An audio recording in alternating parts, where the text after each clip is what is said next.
Baik, terima kasih Kak Rifki. Oke, sebelum kita memasuki sesi pertama, di sini saya akan membacakan terlebih dahulu tata tertib yang harus ditaati di webinar kali ini, di mana para peserta diharapkan untuk mengaktifkan kamera dan memute mikrofon selama webinar berlangsung.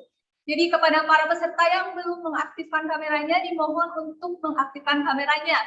Dan jika ada pertanyaan, para peserta boleh mengaktifkan fitur raise hand atau mengetiknya di kolom chat. Dan untuk yang terakhir, mengenai e-certificate akan dibagikan kepada seluruh peserta yang telah mendaftar melalui email yang terdaftar selambat-lambatnya. Oke, sekarang kita akan memasuki sesi yang pertama, di mana akan dibawakan oleh moderator kita, yaitu Kamia Rahayu sebagai moderator sesi pertama, dan juga narasumber pertama kita, Bapak Hanafi. Jadi, untuk Kamia, moderator sesi pertama, waktu dan tempat kami persilahkan. Baik, terima kasih Kak Iis. Yang pertama, izinkan saya memperkenalkan diri. Nama saya Mia Rahayu dan saya akan menjadi moderator di sesi pertama yang berisikan topik dunia pariwisata pasca sekolah. Pasti dari kalian semua masih banyak yang bingung dong, habis lulus sekolah mau ngapain nih? Nah, di sini kita bakal mengulas itu semua. Sebelum melanjutkan, saya akan menyapa terlebih dahulu narasumber kita yang pertama. Ada Bapak Muhammad Hanafi yang merupakan SPV Darul Jannah Mais Entur, Kota Bandung. Assalamualaikum Bapak Hanafi, apa kabar? Waalaikumsalam warahmatullahi wabarakatuh. Teh Mia, alhamdulillah baik. Alhamdulillah baik ya Pak. Siap. Sebelum memasuki topik diskusi yang pertama, izinkan saya membacakan terlebih dahulu kurikulum Vinte Bapak Muhammad Hanafi.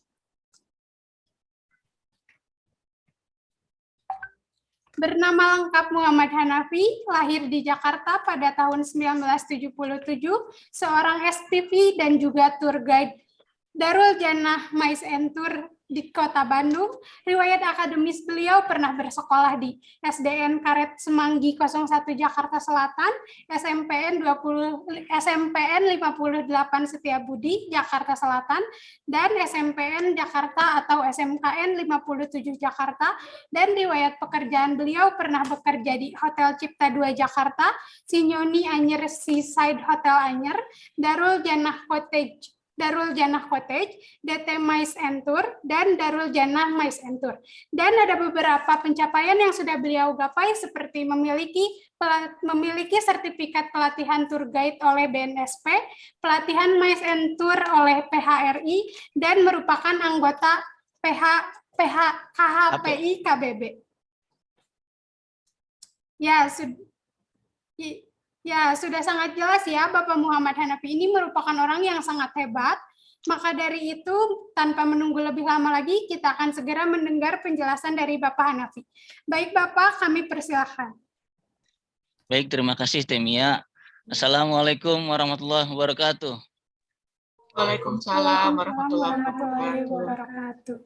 Ya, alhamdulillahirabbil alamin. Allahumma sholli ala sayyidina Muhammad wa ala ali sayyidina Muhammad. Terima kasih pertama-tama disampaikan kepada Ibu Yosi ya, Kepala Jurusan Pariwisata dari SMKN 1 Bandung. Juga yang kami hormati Pak Beni selaku sesama penggiat pariwisata, begitu. Bapak Ibu guru dari SMKN 1, beberapa saya kenal dan pernah bertemu, begitu. Misalnya Pak Yadi gitu ya. Pak Yadi, apa kabar Pak Yadi? Sesama anggota HPI. Boleh di-unmute lah. Terus yang kedua Ibu Ratika yang pernah magang juga ya di tempat kami sekitar 1 bulanan. Juga Ibu April sama Ibu 9, Ibu 9. Ya, begitu ya. Puji syukur kehadirat Allah Subhanahu wa taala yang telah memberikan kita banyak nikmat ya, nikmat sehat, dan nikmat lainnya, nikmat yang kita sadari maupun yang tidak kita sadari gitu ya. Ini teman-teman sudah siap kita sharing-sharing ya.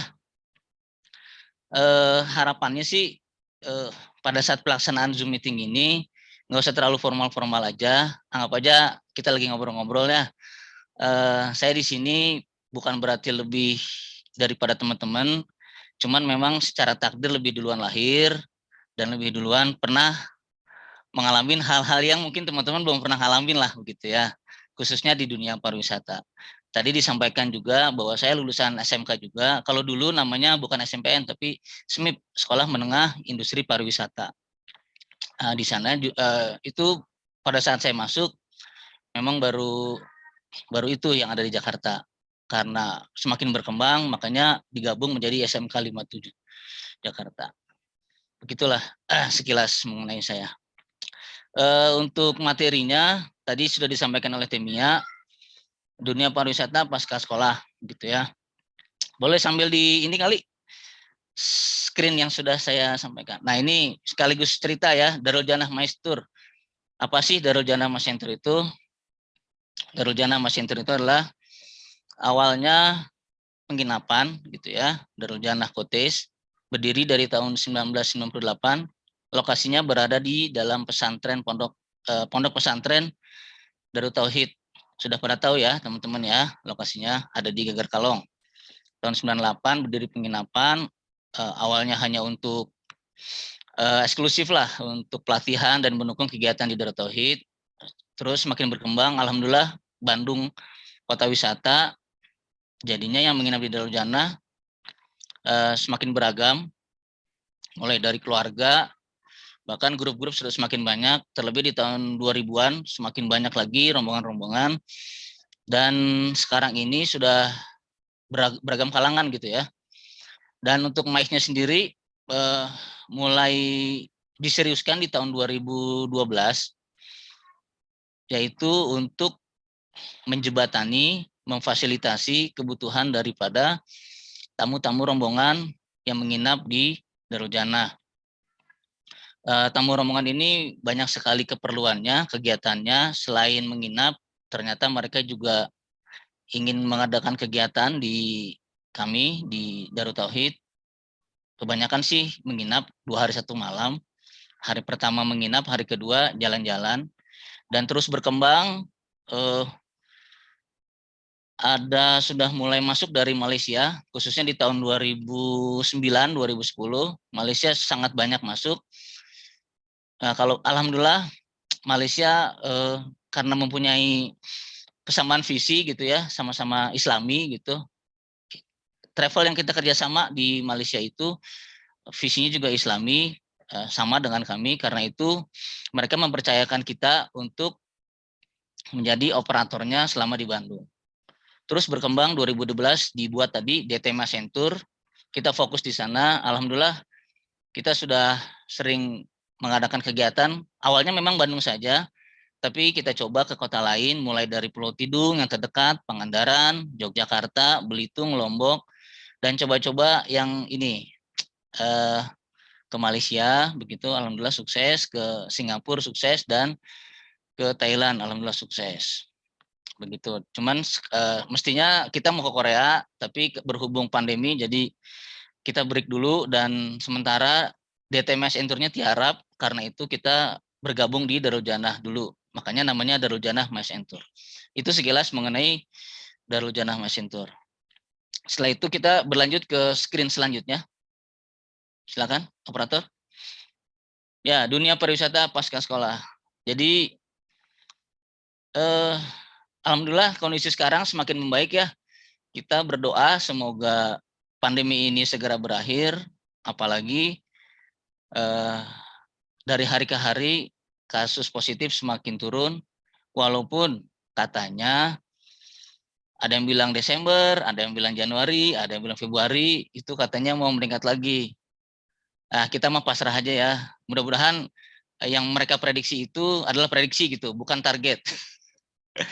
Jadi kita berharap, kita berdoa gitu, semoga pariwisata segera pulih kembali. Kita lihat di Lombok kemarin ada gelaran yang cukup besar, dan rencananya juga akan digelar lagi. Di Bali juga ada bulu tangkis, gitu ya, dan kota-kota lain juga sudah mulai menggeliat. Bandung sendiri sudah mulai menggeliat, dan saya sendiri di Darul Janah Masentur, alhamdulillah sudah dari bulan kemarin sudah mulai ada event-event, baik itu event di Bandung sendiri maupun ke Pangandaran. Oke, lanjut. lulus SMK biasanya mau ngapain? Ya ini wirausaha ini mulai dari yang terkecil dulu ya. Memang tidak banyak lulus SMK gitu yang wirausaha. Wirausaha itu apa? Apakah dagang? Tentu bukan ya. Wirausaha kalau dari bahasa kerennya entrepreneur. Entrepreneur itu saya artikan bukan hanya sekedar berniaga, tapi dia mandiri. Misalnya kalau dunia pariwisata setelah lulus ada juga gitu teman yang nyaman jadi tour guide freelance.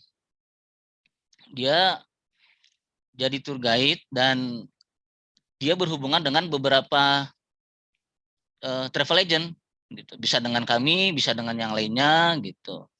Dan waktunya lebih bebas gitu ya. Wirausaha ini juga bisa sambil kuliah juga gitu. Jadi dia kuliah juga, dia entrepreneur itu, dia mandiri gitu. Menjadi guide ini kan kerjanya tidak tiap hari masuk. Biasanya sih 2 hari, 3 hari, jarang-jarang sampai seminggu lah gitu. Kecuali kalau dia sudah advance, dia sudah berpengalaman bisa ke overland, tapi itu biasanya kalau sudah ahli gitu. Lanjut, setelah wirausaha apalagi biasanya kuliah ya. Pengalaman saya di Darul Jannah dari teman-teman SMK ada beberapa yang kuliah ya, ada yang kuliah sesuai dengan jurusannya seperti mungkin teman-teman pernah dengar Teh Tiha Gaida mungkin. Ya, dia masih alhamdulillah pernah PKL di tempat kami dan sekarang kuliah. Sekarang sedang PKL kayaknya di tempat yang lain gitu, di kuliahnya dan kuliahnya juga jurusan pariwisata dan saya lihat dia kalau ngeliat di IG-nya aktif juga tuh apa namanya pernah beberapa kali juga bawa tamu gitu. Ada kuliah yang memang sesuai jurusannya, tapi ada juga kuliah yang biasanya ini barangkali ada kesempatan, misalnya dia punya saudara kerja di bank gitu. Nah, dia kuliahnya di administrasi dan sebagainya. Gitu. Lanjut. Setelah lulus SMK, biasanya dia oke, next bekerja ya. Nah, ini akan kita bahas. Oh iya, sebelum ke sana apakah pengen menyapa dulu apakah seluruh partisipan ini seluruhnya dari SMK negeri ataukah dari luar?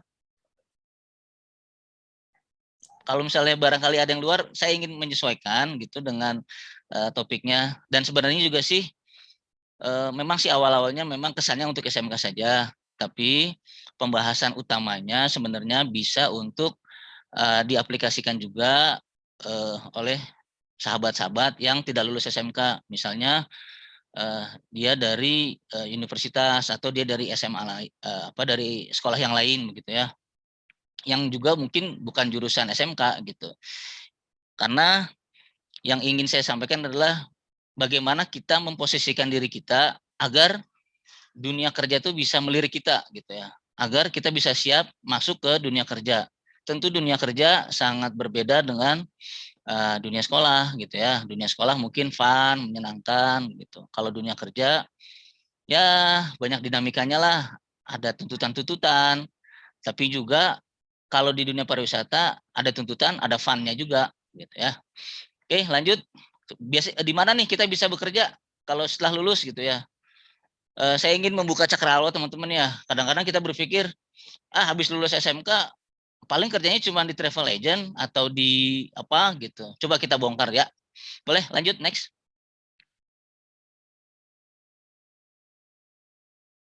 Oh iya, sebelum ke sana ini ada beberapa lulusan alumni SMK yang masih bekerja sama dengan kami ya. Teh Gina Nurwulan, barangkali Ibu Yosi kenal dengan beliau? Kenal ya? Iya, Pak. Saya kenal, alhamdulillah. Mungkin 2 tahun yang lalu Bu ya, beliau Ya. sekolah di sana ya. Ya, Teh Gina ini sebenarnya kuliah Bu di jurusan administrasi kalau nggak salah gitu, administrasi atau perkantoran. Dan karena saya melihat dia mempunyai jiwa yang sangat dibutuhkan di dunia pariwisata, kami masih tetap kontak-kontakan gitu ya. Khususnya kalau misalnya kami sedang ada event. Kemarin terakhir kita ada event selama 3 hari 2 malam, kegiatannya berkuda memanah dan Bandung City Tour. Dan alhamdulillah Teh Gina juga waktunya bisa di sela-sela kuliahnya itu, makanya kita kerjasama dengan Teh Gina gitu. Dan dia cukup berdasarkan selama dia PKL gitu ya di tempat kami, dengan performa yang dia tampilkan gitu cukup baik, dan insya Allah kedepannya juga kita akan terus bekerja sama dengan Teh Gina selama beliau juga bisa meluangkan waktunya ya, karena saya juga harus memahami dia masih kuliah juga gitu. Begitu. Dan ini juga ini siapa nih Bu? Kenal Bu dengan beliau Bu? Teman-teman, Tehnya kenal nggak dengan orang ini? Ayo Ya. orang ini dicari nih. Dicari nih orang ini nih. Ya Kang Rifki memang masih sekolah ya Bu ya, kelas 3 ya. Mohon izin sekaligus ini mohon izin Ibu, karena katanya Rifki kan sekarang sekolahnya masih kadang masuk kadang enggak gitu ya. Di penginapannya Bu kadang rame gitu Bu, dan kita masih membutuhkan freelance gitu. Makanya memang tidak tiap hari Kang Rifki masuk di penginapannya. Paling seminggu bisa 3 hari, bisa 4 hari begitu. Dan untuk event juga Rifki juga insya Allah akan kami libatkan begitu Bu. Jadi teman-teman yang PKL teman-teman SMK jangan bingung, jangan khawatir. Kalau misalnya kitanya baik, kitanya sudah siap, kita mempersiapkan diri gitu untuk masuk ke dunia industri, insya Allah bisa gitu. Ini buktinya yang alumni ada, yang masih sekolah juga ada begitu. Begitu, lanjut teman-teman. Di mana aja sih SMK bisa bekerja gitu ya. Yang pertama tentunya sudah pasti ya di travel agent, karena memang ini yang sangat related dengan dunia pariwisata. Kalau di travel agent di mana aja sih? Di bagian apa maksudnya kita bisa menempati posisi gitu. Biasanya memang kalau untuk fresh graduate SMK biasanya di tenaga-tenaga yang operasional, misalnya di pendampingan kegiatan. Pendampingan kegiatan juga ini bertingkat Bu ya. Tidak sekedar hanya nemenin saja, tapi bertingkat. Yang pertama mungkin ada tour guide-nya, dia yang bercerita gitu. Kalau di dalam ruangan bisa jadi class leader namanya.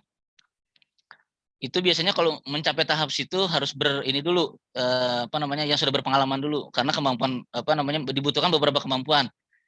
Yang paling utama tentunya kemampuan berbicara, public speaking. Terus yang kedua di bagian lain, sebelum ke hotel, maaf.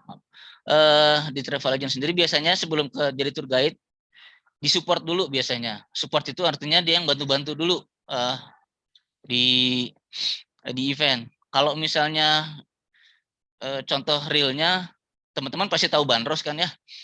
Lokasinya kan ada di depan sekolah gitu ya, mangkalnya. Nah, di Bandros itu kalau nanti bisa cross check dengan Pak Yadi, sebelum jadi anggota HPI-nya dites dulu di Bandros itu 5 kali biasanya. 2 kali atau 3 kali jadi supportnya. Nah, baru kalau sudah bisa mendampingi dan melihat bagaimana tour guide-nya berbicara, baru dianya tampil gitu berbicara di depan tamu gitu. Dan beberapa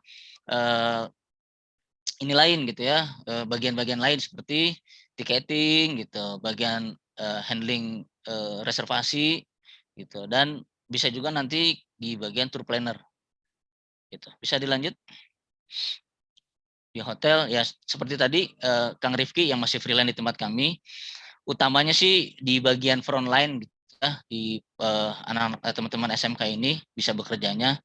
Front line itu apa aja? Pertama bisa di front office. Front office itu juga ada beberapa bagian ya. Contohnya di registrasi, kalau hotel-hotel bintang itu dibagi beberapa bagian tuh. Ada bagian registrasinya, ada bagian kasir. Bahkan oh iya saya ingat, ada lulusan SMK juga ini sama Teh Gina, dia bekerja di kasir di perusahaan di rumah sakit MK Jasmine, rekanan DT juga. Itu namanya Teh Dinda. Dia juga sudah 6 bulan mungkin kerja sebagai kasir di MK Jasmine itu, Medika, semacam klinik kelahiran sih kalau nggak salah. Gitu. Frontliner itu ya bisa di kasir, bisa di front office, bisa di operator telepon, bisa juga di waiter. Waiter itu kan yang guest contact ya, yang berhubungan dengan tamu gitu, yang ngobrol gitu. GRO, Guest Relation Officer, yang berhubungan dengan komplain-komplain dan sebagainya, serta public relation. Lanjut. Di tempat wisata juga, nah enaknya di Bandung sebenarnya nggak usah bingung ya teman-teman. Saya juga kadang-kadang bingung tuh Bu kalau melihat apa namanya data gitu ya.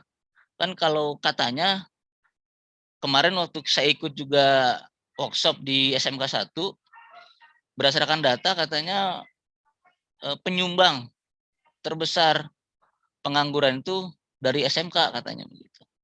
Tapi saya nggak tahu ini ngedatanya di bulan Juli atau bulan Agustus ketika baru lulus. Coba kalau misalnya di datanya itu di bulan Januari gitu ya, atau 6 bulan setelahnya, barangkali berubah kali. Gitu. Saya juga bingung gitu ya, kan Bandung ini kan kota wisata, tempat wisata banyak banget. Mulai dari Saung Angklung Ujo, terus Museum Asia Afrika, Farmhouse, Great Asia, banyak lah, floating market, The Lodge dan sebagainya. Itu kan sangat banyak sekali gitu, dan mereka pasti membutuhkan tenaga untuk menjaga tempat wisata tersebut gitu. Dan mereka kan nggak mungkin nyari yang pasti mereka mengutamakan yang sudah mengerti lah tentang dunia pariwisata gitu ya.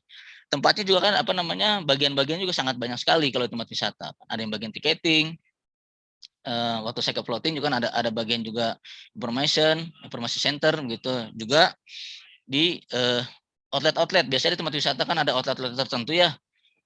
Misal di floating market kan ada outlet tempat area anak-anak gitu. Mereka kan bisa jaga di sana, atau zoo, atau tempat kolam renangnya gitu. Selanjutnya lagi di restoran. Tadi sudah disampaikan ya, bisa di waiter juga ada di restoran tuh biasanya bagian greeter. Greeter itu artinya yang menyapa tamu pada saat datang. Greeter berasal dari apa, greeting gitu ya. Lanjut lagi. Front office ini maksudnya bukan itu ya, tapi di bagian front office-nya. Contoh, kan ada beberapa tempat kerja yang ada front office-nya gitu. Bisa kita sebutlah misalnya apartemen, bisa terus bisa rumah sakit, kantor-kantor gitu ya. Dan banyak lagi selama dia ada front office-nya gitu. Selanjutnya yang terakhir adalah tentunya menjadi tour guide gitu ya. Dan apa, harapan saya sih teman-teman inilah ya, ada tertarik gitu ya untuk apabila misalnya belum pengen jadi tour guide, paling tidak tertarik dulu lah untuk mengenal lebih dalam tour guide itu apa sih gitu ya. Dan kenapa tour guide ini yang saya rasakan kok banyak sekali teman-teman saya bahkan yang usianya di atas saya masih setia menjadi tour guide gitu. Memang setelah saya dalami luar biasa begitu ya. Kalau ada istilah kerja sambil main lah gitu. Atau main sambil kerja. Saya kurang jelas. Tapi yang pasti jadi tour guide itu sangat menyenangkan. Dan untuk awal saran dari saya adalah sahabat-sahabat bisa apa namanya, bekerja dulu menjadi seorang tour guide gitu. Dan bisa kalau misalnya teman-teman sudah berpengalaman, sudah memiliki jam terbang yang cukup tinggi menjadi seorang tour guide. Kalau misalnya teman-teman sudah mempunyai banyak relasi, sudah mempunyai apa, itu bagus juga tuh kalau misalnya teman-teman bisa menjadi tour guide freelance gitu. Karena menjadi tour guide freelance itu sangat asik. Kita bisa melanglang buana gitu ke banyak tempat. Udah ya pergi ke banyak tempat, udah gitu kita juga dibayar, makan enak dan sebagainya ya.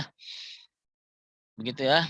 Dan tentunya untuk masuk ke dunia kerja ini kita harus menyiapkan segala sesuatunya ya. Bagaimana sih caranya biar kita bisa diterima di dunia industri gitu. Tentunya harus ada persiapan-persiapan yang teman-teman ini kan gitu ya, agar bisa diterima di dunia kerja. Yang pertama, yang paling mendasar yaitu, silakan. Ini yang paling mendasar nih. Ini kita harus cek dulu. Sebelum kita memiliki kemampuan-kemampuan, skill-skill yang lain, teman-teman harus memiliki ini dulu, harus tanamkan dulu ke dalam diri, yaitu jiwa hospitality, gitu ya. Teman-teman barangkali sudah tahu ya, apa itu artinya hospitality? Apa artinya, teman-teman? Cek sound. Hospitality apa? Bolehlah sambil inilah, sambil Keramahan, Pak. keramahan. Oke, yang lain? Kan katanya kita kalau misalnya kerja di dunia jasa itu kan bekerja di hospitality industry gitu ya. Itu sudah sangat terkenal sekali. Hospitality itu apa? Keramahan ya. Pelayanan. Nah, itu siapa itu? Pelayanan. Ya, siap? Reva. Oh ya, mantap. Ya, itu. Secara sederhananya hospitality adalah pelayanan gitu ya. Tapi memang pelayanan ini kadang-kadang disalahartikan. Mohon maaf, saya ingin bicara agak sedikit dalam mengenai hospitality ini. Oh ya, sebelum ini dulu, kira-kira saya sampai jam berapa ya? Waktu ngobrol-ngobrol ini, biar saya ini bisa atur waktunya. Sampai jam 11, Pak. 10 menit lagi ya. Oh iya. Oke. Ya, udah gini. Itu ada tanya jawab nggak Ada Bapak, nanti ada sesi tanya jawab. setelah ini? Atau nanti gabung dengan Pak Beni? Setelah ini, Pak. Setelah ini, oke lah, gini, sederhananya gini, hospitality saya singkat-singkat saja. Hospitality tadi pelayanan seperti apa yang diharapkan gitu ya. Tentunya pelayanan yang paripurna. Kalau dalam bahasa kerennya adalah service excellent, gitu ya. Nah, untuk mencapai service excellent ini tentu tidak mudah dan perlu proses. Tidak bisa juga ketika kita baca buku tentang service excellent, atau saya kemarin ikut pelatihan service excellent, saya langsung bisa gitu. Ini by proses dan harus dilakukan. Contoh service excellent adalah misal dalam dalam event. Contoh misalnya saya sedang bawa tamu, saya sampai di acara makan siang, saya sampai di rumah makan sederhana lah, rumah makan sederhana Padang gitu. Nah, kita mempersilahkan tamu-tamu untuk makan duluan. Mereka sudah menempati mejanya masing-masing, hidangan sudah disiapkan, terus kita persilakan mereka makan, selanjutnya baru kita makan. Nah, pada saat kita makan, tidak jarang tamu itu memerlukan bantuan kita. Misal tiba-tiba datang, Pak, punten, HP ketinggalan, cas-casan di bis gitu ya. Padahal kita baru aja 3 suap makan. Nah, itu gimana kita sebagai pendamping tamu? Apakah, Bu, sebentar ya, saya lagi kagok makan? Ataukah kita tinggalkan makan kita dulu, kita memenuhi kebutuhan tamu tersebut gitu. Atau juga bisa juga pas lagi makan tiba-tiba ada satu, Pak, perut saya sakit. Di sini Bapak punya ini enggak, obat sakit perut? Aduh, Bu, kita nggak bawa, punten P3K-nya ketinggalan. Aduh, Pak, ini saya kayaknya kalau misalnya begini terus saya nggak bisa ikut tur gitu. Atau ada apotek nggak, Pak, gitu. Kita tahu apotek ada tapi agak jauh misalnya. Nah, itu service excellent kita menentukan di sana. Apakah kita mau meninggalkan kita acara makan kita untuk membeli obat sakit perut itu, ataukah bagaimana gitu. Hal-hal hospitality service excellent ini banyak lagi ya. Nanti di dunia kalau sudah mendampingi tamu itu sangat banyak. Gitu ya, seperti hal-hal kecil, misalnya ada tamu lagi bawa tas gede gitu ya, kita bantu untuk membawakan. Ada tamu-tamu yang mungkin jalan kakinya tidak terlalu bagaimana, agak perlahan, kita bantu dan sebagainya. Dan pelayanan ini juga tidak semuanya ya kita harus penuhi kebutuhan tamu. mohon maaf kalau misalnya mungkin agak sensitif, tapi kita juga harus memperhatikan pelayanan yang kita berikan kepada tamu. Utamanya kalau misalnya tamunya itu sudah request hal-hal yang kira-kira tidak sesuai dengan norma-norma yang berlaku di kita, gitu ya. Saya tidak perlu menjelaskan secara detail, tapi kalau misalnya teman-teman nanti di lapangan, gitu ya, tidak sedikit ada beberapa tamu bahkan yang minta tolong hal-hal yang mungkin kita sendiri pun risih untuk melakukan, gitu. Atau juga untuk misalnya pendamping itu perempuan, gitu ya. Nah, kadang-kadang ada tamu yang percobaan untuk lebih dekat, gitu ya. Contoh misalnya penginapan saya adanya di Geger Kalong. Misalnya Teh Mia jadi guide-nya nih, terus tiba-tiba ada tamu gitu ya. Setelah makan malam gitu ya, malam berarti ya, setelah makan malam, tamu itu nyamperin Teh Mia katanya di Jalan Setiabudi ada toko surabi yang enak deh. Terus Teh Mia jawabnya gimana? Langsung diajak aja ke si Pak ke tempat surabinya. Ya artinya gini, si tamu tersebut misalnya dia sendiri, Teteh mau nganterin saya ke tempat surabi tersebut? Jawaban Teh Mia? Ya mau tidak mau harus Pak. Oh, harus, oke. Okay. Ya mungkin teman-teman yang lain juga barangkali ada pendapat sendiri ya, karena memang kadang-kadang keinginan tamu itu beragam, yang latar belakangnya bisa berbeda begitu. Kalau misalnya Teh Nia saya lihat orangnya positif lah ya, dia tidak menganggap ajakannya itu lebih ke pribadi gitu. Begitu ya. Saran dari saya, kita harus pandai-pandai untuk melihat request dari tamu, permintaan tamu. Bisa jadi setelah bisa di Surabi, Temia ini masih ada waktu. Katanya di Dago rame ya, ada tempat yang seru gitu malam. Sorry ya. Ya kadang-kadang seperti itu Temia di lapangan, dan teman-teman yang PKL juga pernah mengalami gitu. Dia sharing-sharing cerita ke saya. Ini yang saya sampaikan, saya bukan ngarang, tapi ini real di lapangan seperti itu. Mungkin Pak Yadi juga bisa sharing juga nanti ya. Gitu. Jadi pelayanannya ini bukan berarti kita memiliki jiwa pelayan seperti ART gitu ya. Yang saya harapkan sih teman-teman punya jiwa service excellent, jiwa pelayanan yang baik seperti inilah. Teman-teman pasti pernah masuk ke hotel bintang 5 kan ya? Ya, Temia pernah kan ya? Itu mereka postur tubuhnya seperti apa penampilannya gitu? Keren atau seperti pembantu? Keren dong Pak, kan bintang 5. Iya, bukan masalah bintang 5-nya, tapi kan dia tugas mereka di sana apa? Melayani pelanggannya. Melayani pelanggannya. Tapi mereka tetap tidak terlihat seperti gitulah ya maksud saya. Nah, jadi kita jiwa hospitality itu, jiwa pelayanan itu yang elegan gitu, yang sesuai dengan aturan-aturan main gitu.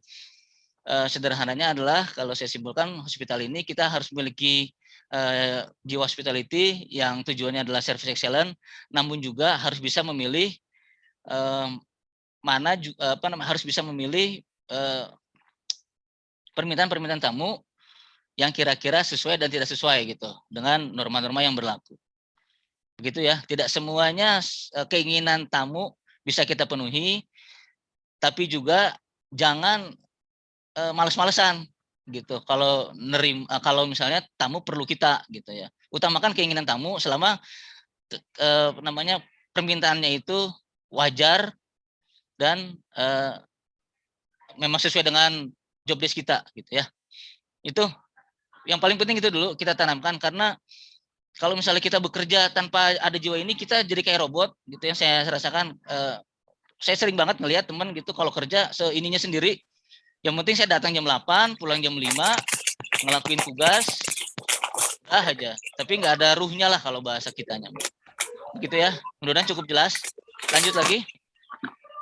Nah, setelah kita memiliki jiwa yang pelayanan yang baik, kita masuk ke kemampuan nih. Kemampuan apa yang harus dimiliki? Lanjutkan saja, pencet-pencet saja langsung. Saya singkat SKA ya. Satu-satu dulu. Oke. SKA dulu, SKA. Oke, di situ.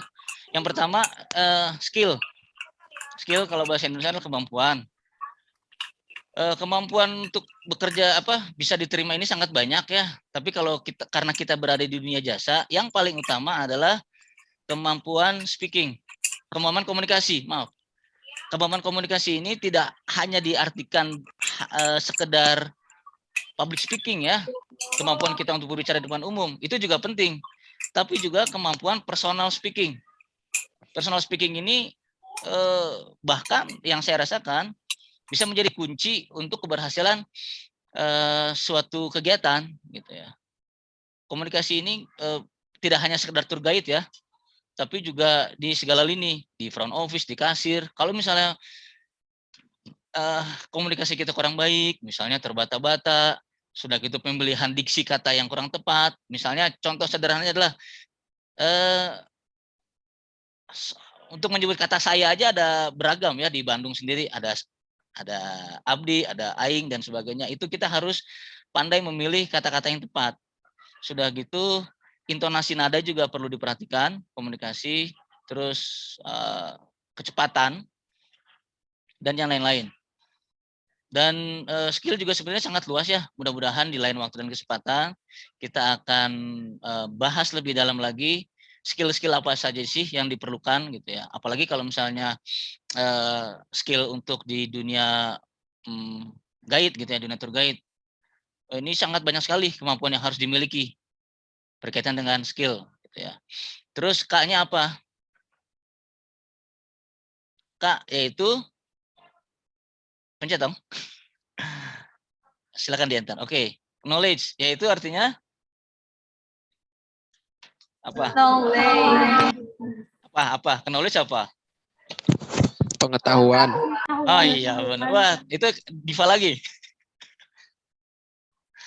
Ya, knowledge pengetahuan. Nah, ini sangat ini juga nih kalau misalnya kita bisa ngomong tapi wawasan kita terbatas. Misalnya ditanya, "Pak, Bandung ini berapa sih jumlah penduduknya?" Ya segitu, Pak. Karena kita nggak mau baca. Terus kalau wali kotanya sekarang siapa? Gitu. Dari partai apa? Gitu. Wakilnya siapa? Gitu. Terus sistem pemilihannya di sini gimana? Apakah dipilih ataukah pemilu gitu. Terus kalau Tangkuban Perahu teh masuknya Bandung, Kabupaten Bandung, KBB atau Subang? Apa coba? Ayo, Tangkuban Perahu masuknya mana? Kabupaten Bandung, Pak. Coba Pak Yadi, masuk Kabupaten Bandung, Pak. Sok-sok yang tahu. KBB, Kang. Aduh, itu yang jawab Bandung nanti dikurangi nilainya nih. Nah, dikurangi nilai. Banyak Tangkuban Perahu Kabupaten Bandung tuh soreangan tuh. Ciwidey, aduh, Teis.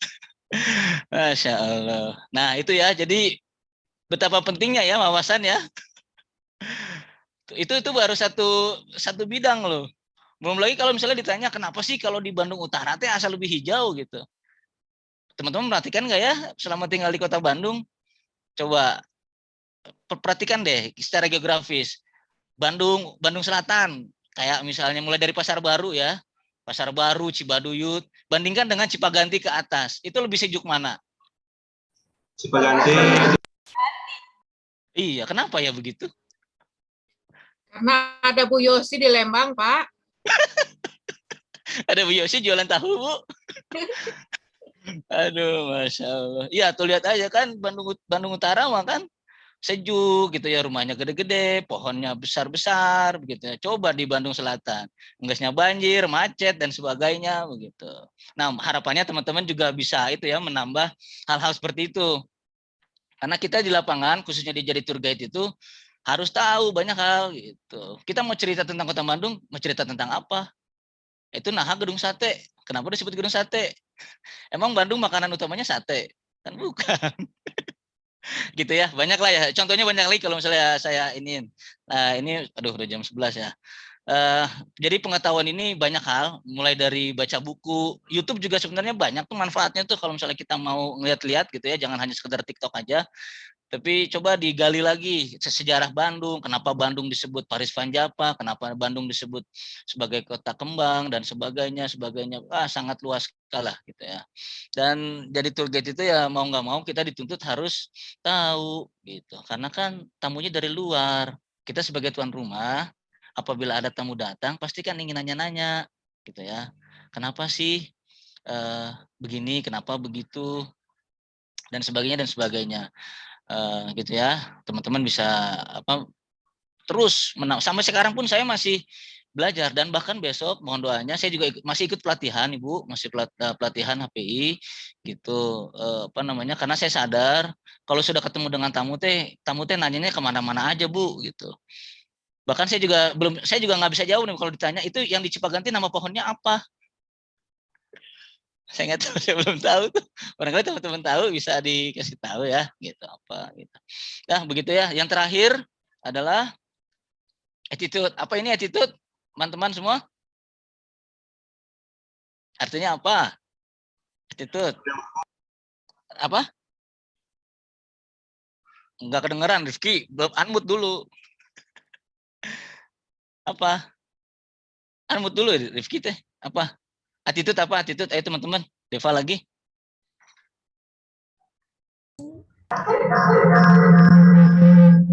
Aduh. Feedback. Attitude ya.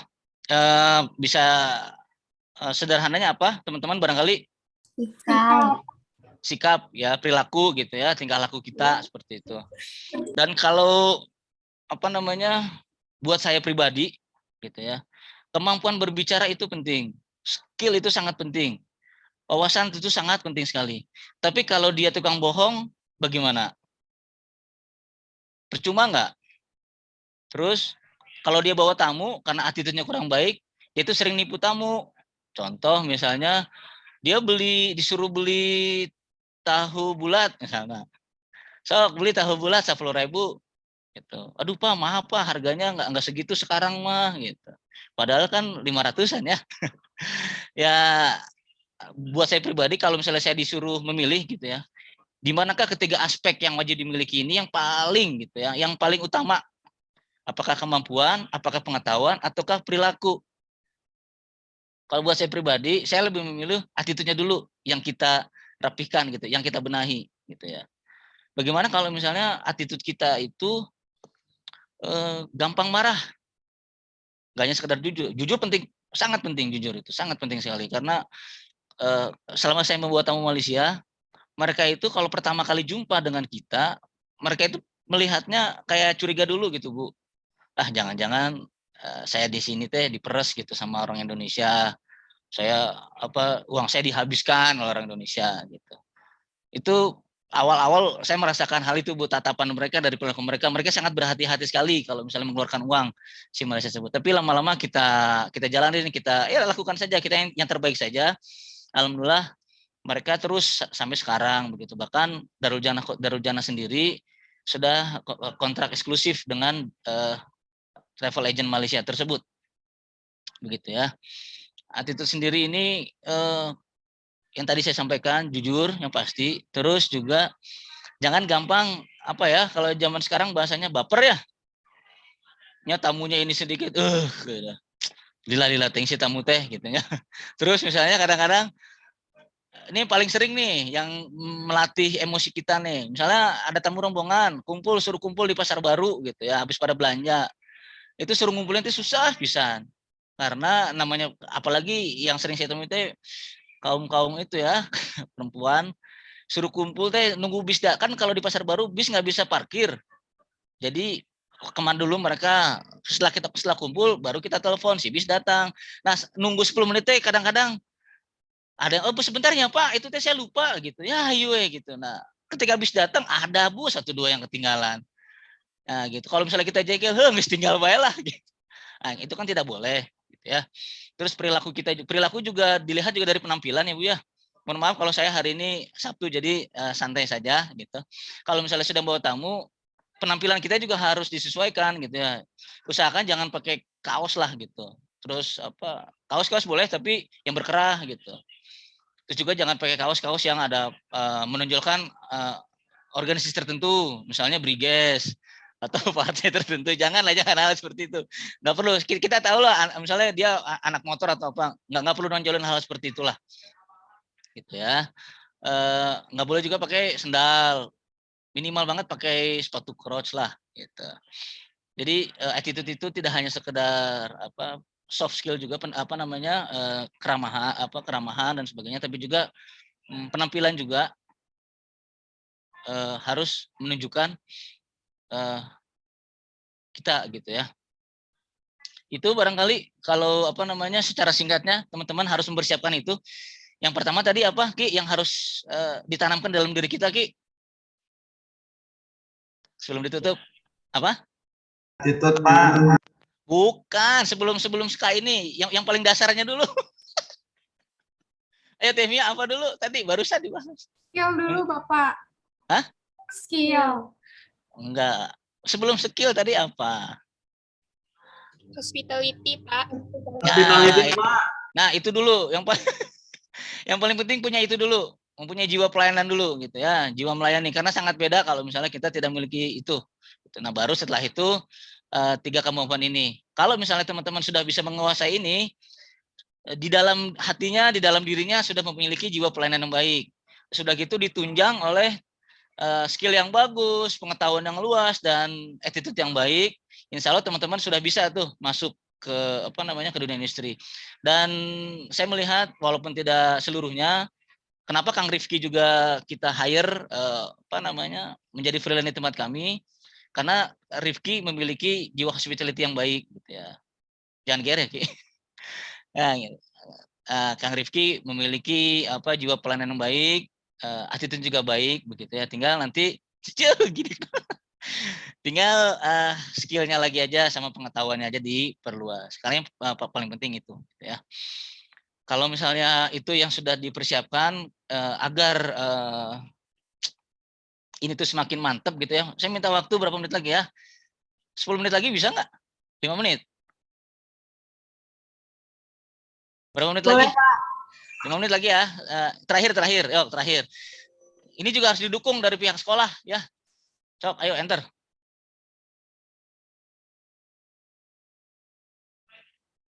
Cok di enter. Dukungan dari pihak sekolah, ya. Teman-teman sudah mempersiapkan diri dengan baik, tapi kalau misalnya pada saat sekolah gitu teman-teman tidak didukung oleh pihak sekolah, akan susah juga, gitu ya. Pelaksanaan Dudika PKL menurut saya setidaknya harus dilakukan selama 6 bulan. Kenapa? Agar teman-teman semakin matang dan semakin tahulah seluk-beluk selah-selahnya lah, kalau bahasa saya mah ya, selah-selahnya di dunia industri seperti apa. Cuma 6 bulan itu ini mah sekedar saran saja, kalau bisa mah ya boleh di enter lagi. Tidak hanya di satu tempat, boleh di enter. Next. Karena apa? Sebentar. 3 bulan itu kalau bisa mah di 2 tempat. Contoh misalnya 3 bulan pertama di tempat kami Darul Jannah. Tempat kedua bisa juga di The Lodge misalnya. Atau di Museum Asia Afrika yang banyak orang asingnya gitu. Kan kalau yang jago-jago bahasa Inggris kan untuk melatih skill bahasa Inggrisnya bisa memperlancar juga kan, di Museum Afrika itu sangat banyak tamu-tamunya, gitu ya. Kenapa? Biar pilihan nanti setelah lulus tuh banyak pilihan gitu kan. Tadi seperti saya sampaikan di awal, setelah lulus SMK tuh banyak sebenarnya peluang-peluang kerja kita, apalagi Bandung kota wisata, gitu ya. Terus yang terakhir adalah last but not least adalah kalau bisa per 6 bulan sekali atau satu tahun sekali ada outing. Bisa juga kemana, misal bisa ke Pangandaran. Nah, selama ke Pangandaran itu biarkan teman-teman siswa yang memprepare semuanya, mulai dari pesan bis, mulai dari menyiapkan makan, mulai dari jadi tour guide, menyiapkan hotel, siapa yang jadi supportnya, siapa yang jadi tour leadernya, siapa yang jadi tour guide-nya, dan sebagainya. Begitu barangkali teman-teman semua cukup ya. Coba next dah. Perasaan saya sih sudah ya.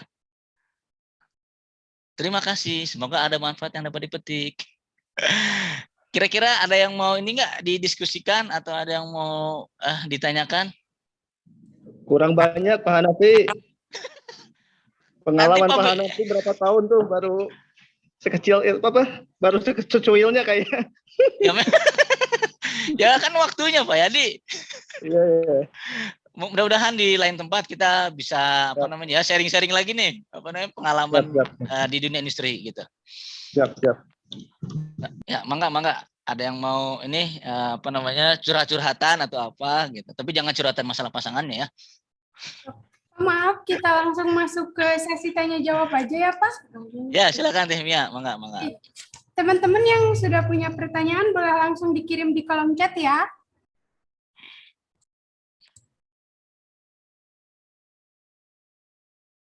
Ya itu. Cok, silakan. Tuh ada tuh di chat tuh.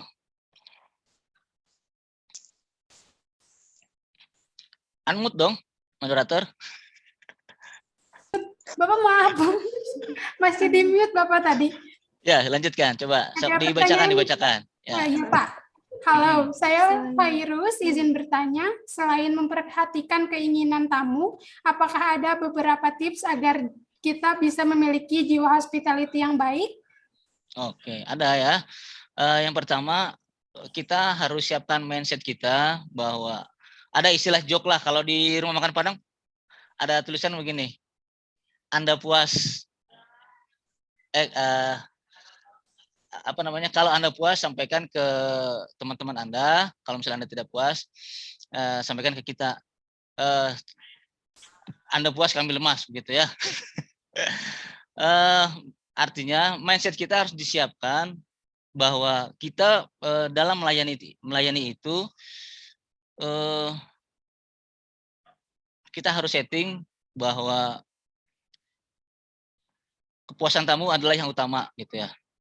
Bagaimana caranya biar tamu teh seneng, happy gitu ya. Itu teh dari hari pertama juga sebenarnya sudah kelihatan kalau misalnya tamu tuh sudah nyaman dengan apa yang kita bawakan. Yang paling sederhana adalah kita setting saja mindset kita bahwa kita ingin memberikan yang terbaik kepada tamu.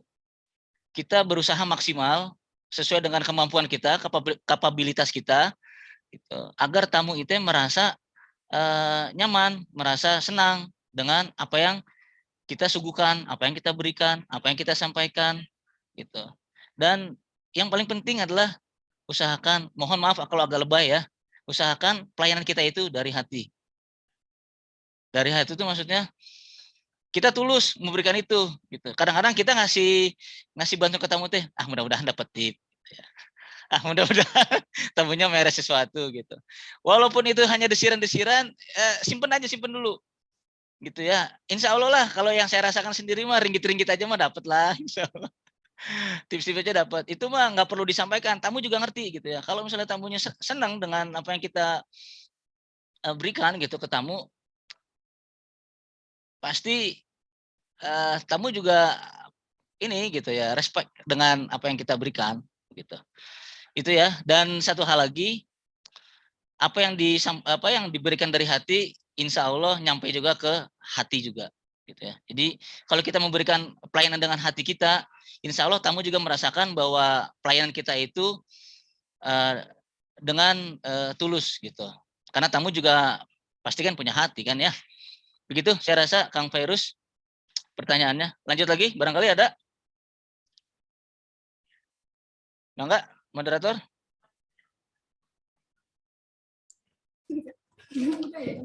Apa ya udah. Baik Bapak, ini ada pertanyaan lagi dari Rozak Haris. Halo Pak, izin bertanya, untuk di luar jurusan pariwisata, apa bisa masuk ke dalam industri pariwisata? Bisa banget. Bisa banget. Contoh gampangnya gini, apakah setiap pemusik harus sekolah di sekolah tinggi musik? Kan enggak ya. Terus juga banyak juga apa teman-teman guide gitu, dulunya mah kuliah jurusan apa gitu dan sebagainya. Yang penting mau gitu. Orang jadi artis juga kan nggak mesti harus sekolah artis. Orang jadi model juga kan nggak harus jadi sekolah model gitu. Begitu juga dengan dunia pariwisata. Yang penting teman-teman mau inilah, mau belajar, mau membuka diri, membuka wawasan, dan cari terus gitu. Saya juga sebenarnya bukan saya sebenarnya orang perhotelan, tapi sebenarnya relatif sih orang perhotelan. Dan ketika melihat dunia pariwisata, dunia guide itu semakin saya dalami semakin menyenangkan, akhirnya saya kecebur di situ deh. Dan insya Allah sih kedepannya saya akan seriuskan gitu dengan dunia pariwisata ini, khususnya dunia tour guide. Begitu. Jadi pede aja dan persiapkan diri dan hati gitu ya. Lanjut. Ya. Satu pertanyaan lagi ya Pak. Ya. Ada pertanyaan dari Jihan. Kalau kita ingin lanjut bekerja, tapi tidak di bidang pariwisata, sebenarnya bakal susah tidak Pak?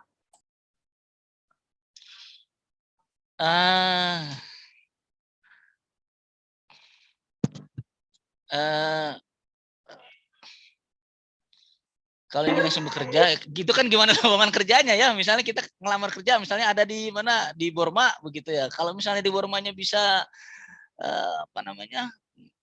ada lowongan, saya rasa sih bisa-bisa aja. Dan yang penting juga walaupun kita kerja di banyak tempat gitu ya, mau di Borma, mau di apa yang tidak sesuai gitu dengan latar belakang kita, yang penting satu, kita harus mempersiapkan diri kita dulu. Gitu. Itu aja tadi. Saya rasa resep tadi itu yang hospitality, skill dan segala-segalanya itu bisa juga dipakai di dunia lain gitu ya. Mungkin juga ya. Kalau misalnya ada kesempatan, karena teman-teman saya juga sekolah pariwisata tapi kerjanya misalnya jadi PNS yang tidak nyambung gitu, bahkan ada yang jadi guru gitu. Tapi biasanya itu kuliahnya yang berbeda, jarang gitu yang habis dari lulus gitu langsung kerja ke tempat yang misalnya di administrasi dan sebagainya. Kecuali kalau misalnya memang kita ada saudara yang punya lowongan kerja di tempat yang bukan pariwisata. Begitu saya rasa. Baik Bapak, sehubung waktu yang terbatas, kami akhiri saja sesi tanya jawab ini dan akan memasuki penyerahan sertifikat. Silakan.